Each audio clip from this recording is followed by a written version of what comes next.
Hai semua, welcome back to channel Mami Bong. Di video kali ini Mami akan membuat kue kering choco chips. Gimana cara bikinnya dan apa aja bahan-bahannya? Simak video ini sampai selesai. Berikut bahan-bahan yang kita perlukan. Untuk lebih lengkapnya bisa langsung cek aja ya di description box.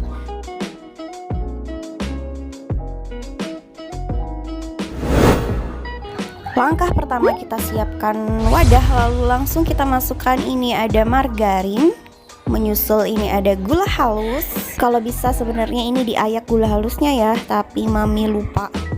Lalu gula halus dan margarin ini Mami aduk-aduk terlebih dahulu menggunakan spatula, biar kalau nanti mau di mixer ini gula halusnya tidak bertebaran.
Pakai spatula, jadi ini Mami pakai tangan aja. Pastikan tangannya udah bersih, dan ini kita juga bisa ngerasain teksturnya yang lembut, apakah udah pas.